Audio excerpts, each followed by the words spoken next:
we want to find the following limit.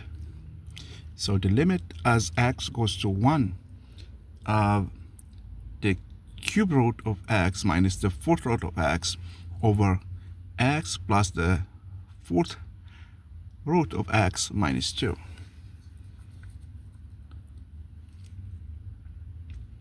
So in dealing with this kind of questions, we can use the conjugate, but doing so would lead us to a lot and a long computation.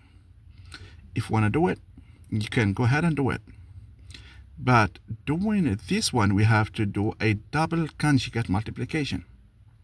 So that's why a change of variable or some other rules are necessary in this case, because when we plug x is 1, this is the first step that we need to do.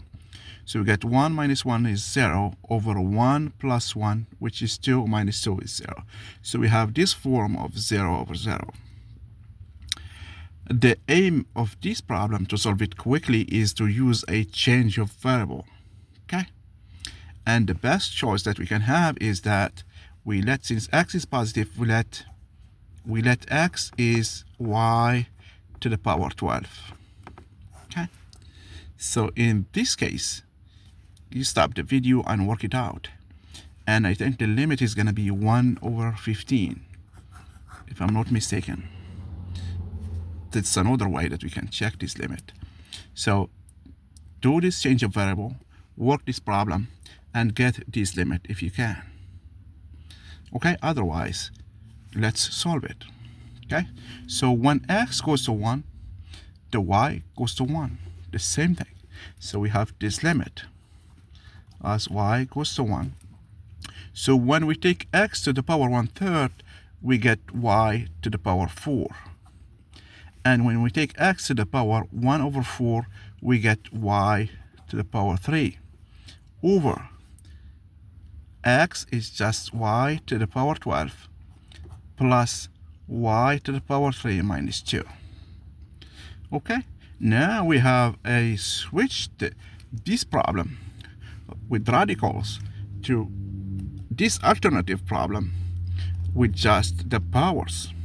Okay, now we can use some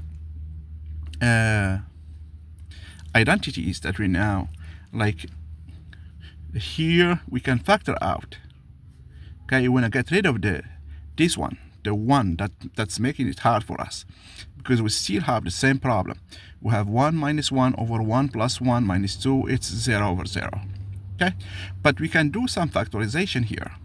Remember that y to the power n minus 1 is y minus 1 times y to the power n minus 1 plus y to the power n minus 2, and etc. until the last term, which is y to the power 0, which is 1. It's very useful and helpful in this case. How can we do this one in here? Okay, let's see. We're going to split these two into 1 and 1. So we have y12 plus y cubed is minus 2. It's going to be y12 minus 1 plus y cubed minus 1. So we're going to use this identity twice. 1 when n is 12 and 1 when y is 3. Okay, doing so, we're going to get this common factor here, y minus 1. Okay, let's do it. So you're going to get y minus 1, and we're going to get y11 plus y10, and to the last term, which is 1, and from here we're going to get y squared plus y plus 1. So in general, we're going to have y minus 1, y to the power 11 plus y to the power 10 plus 2y squared plus 2y plus 2. This is just simple algebra. Okay, so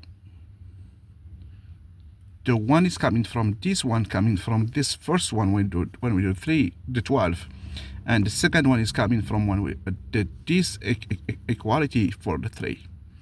Okay, so now and the top one, y to the power 4 minus y to the power 3, can be factored as y to the power 3 over y times y minus 1. So now this limit, okay, so the limit as y goes to 1, y to the power 4 minus y to the power 3 over y12 plus y cubed minus 2 is the same as the limit goes to 1 of y cubed y minus 1 over y minus 1 times y to the power 11 plus y to the power 10, etc. until 2y squared plus 2y plus 2. Okay, now since y is different from 1, we are getting close to 1 but not equal to 1, we can simplify by this one, y minus 1. All we have is this limit, y cubed over y11 plus y10 plus 2y squared plus 2y plus 2. The limit as y goes to 1. When we plug 1 here, we get 1. Okay, and this one here is 15. So it's 1 over 15. If you plug 1 here, you get 15. So that's the limit that we get. Therefore, this limit here is equal to 1 over 15. Okay. Okay, the key idea is this one here and the change of variable to solve this problem. Thank you.